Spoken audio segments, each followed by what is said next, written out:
NATO's doorstep. So let me begin today by making clear that America's commitment to NATO and to Article 5 remains ironclad. As President Biden said a couple of days ago, we will, if we must, defend every inch of NATO territory. There's no reason, of course, that it should ever come to this. Just like there's no reason for Russia to again invade Ukraine. Ukraine does not threaten anyone, let alone its Russian neighbors. And yet that is what Moscow would have us believe. And that is how Mr. Putin continues to justify his assembly of significant combat power. Now, the Russians say that they are withdrawing some of those forces now that exercises are complete, but we don't see that. Quite the contrary, we see them add to the more than 150,000 troops that they already have arrayed along that border, even in the last couple of days. We see some of those troops inch closer to that border. We see them fly in more combat and support aircraft. We see them sharpen their readiness in the Black Sea. We even see them stocking up their blood supplies. You know, I was a soldier myself not that long ago, and I know firsthand that you don't do these sort of things for no reason. And you certainly don't do them if you're getting ready to pack up and go home. So we and our allies will stay vigilant. We will watch for the so-called false flag operations, where Russia manufactures a dramatic event to justify an attack, a play that we've seen them run in the past.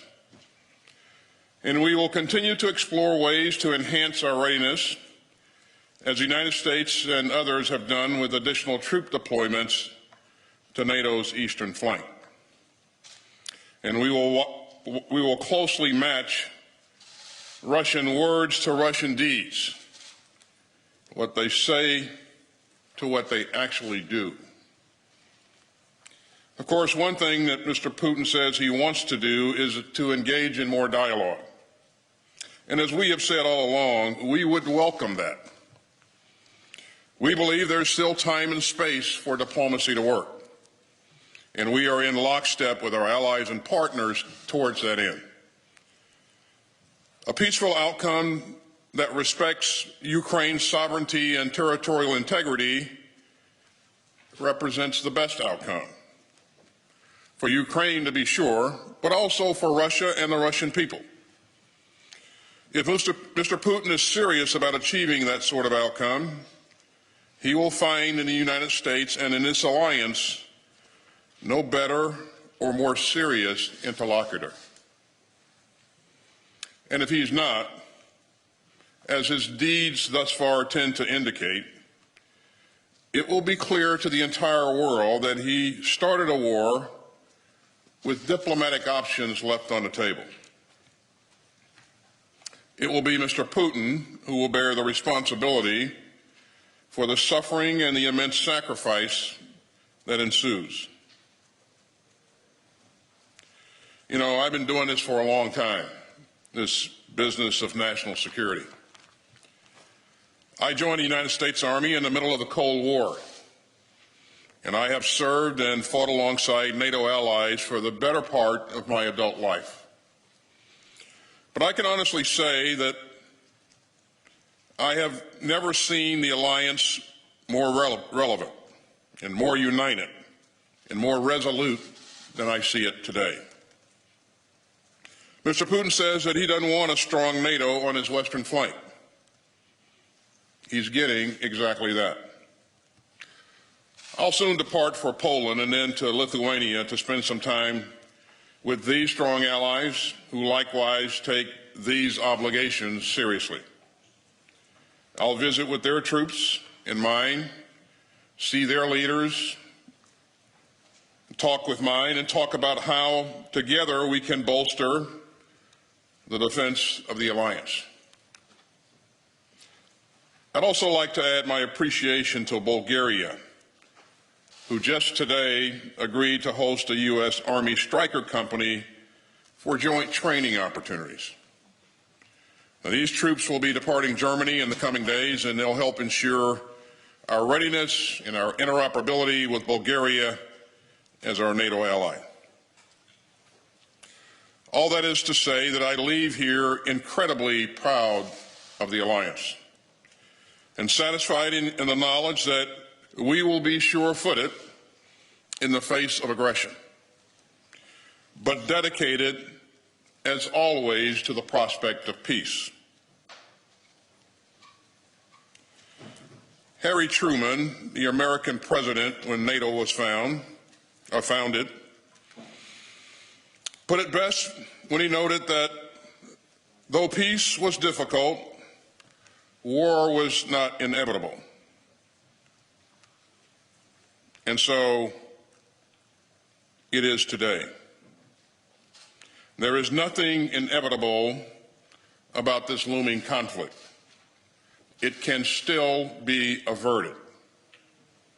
The path of diplomacy may be difficult, but it is still worth the trek. And NATO, as I said, remains sure-footed. Thank you, and I'll stop there and be happy to take a couple of questions. Okay, our first question will go to Phil Stewart from Reuters. Mr. Secretary, who is responsible for the shelling today in Ukraine's Donbass region, and how concerning is it? And what are you doing to lower the risk of dangerous and potentially explosive U.S.-Russia interactions, like the close call between aircraft this weekend? Well, we've seen the reports of the shelling, and Phil, and they're certainly troubling. We're still gathering the details. But, you know, we've said for some time that the Russians might do something like this in order to justify a military conflict. So we'll be watching this very closely. And in terms of any potential interaction with our aircraft and someone else's aircraft, of course, we'll follow our own procedures very closely, which I think our airmen are very well rehearsed on. And we'll make sure that we're doing everything that we can to remain safe in the air. And if we see unsafe acts, we'll certainly demarche the people that are responsible for that. Next question goes to Bettina Klein from German radio. Thanks, Mr. Secretary. I understand you have the evidence that there's more troop building rather than troop withdrawal in Russia. At the same time, I hear some skepticism, certainly in the German public debate. How can we trust this? How can we trust American intelligence? What do you suggest to build more public trust? And would you consider at one point to make more evidence you have publicly available? Thank you. Well, you know, I don't see this as a competition of narratives. I think, you know, we've been very transparent about everything that we've seen thus far, and we've shared what we know with our allies and partners, and we really have done a very, very extensive job of making sure that our allies knew what we knew as soon as possible. But I think in order to address the issue that you raised, the solution is to continue to be transparent, to continue to, you know, talk to the American people and people around the world, quite frankly, and explain what we're seeing. And I think, you know, that has been very helpful thus far. We will continue to do that, and we certainly endeavor to do that while we're in this conference this week. Next question goes to Carla Babb, Voice of America. Thank you for doing this. Ukraine is calling this week's cyber attack the largest in the country's history. Can you confirm whether Russia was behind this attack? And President Biden last month said that if something short of an invasion happens, like if Russia continued to use cyber attacks, the U.S. could respond in a similar way with cyber. So has the U.S. responded to the latest attack? And if not, why not?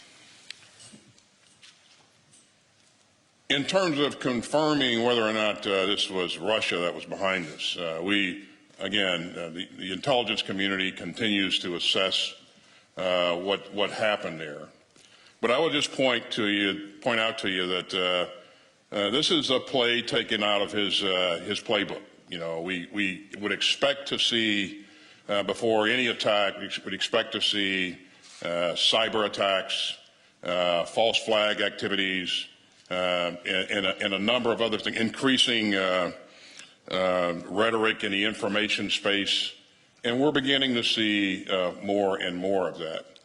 In terms of a response to the cyber attack, if someone attacks the United States of America, then certainly we will hold that element responsible or accountable. At this point, nobody, we haven't seen it. We have not been attacked. NATO elements have not been attacked. So we'll leave it at that. Okay, last question today goes to Natalia Drozdiak from Bloomberg. Where are you, Natalia? There you are. Where are you? I'm In the here. back there, Thank you, Mr. Secretary, for the question. So some of these troops that we've seen Russia mass along Ukraine's border have come from very far parts of Russia's territory, including the Far East. So why do you think Russia feels comfortable enough to leave that border with China undefended? Does this represent a closer alliance between the two? Thank you. Well, certainly I can't speak to the strength of that alliance. What I can say, and I'm not sure it infers anything at all, but we did note with alarm China's tacit approval of Putin's activities here in the region. So I'm not sure that we can make any kind of direct inference from what you just raised, but certainly those are things that we'll continue to watch going forward. But I think you raise a very, very interesting and important question. So, thanks. Okay, thanks everybody. That concludes today's presser. Appreciate it very much. Thank you.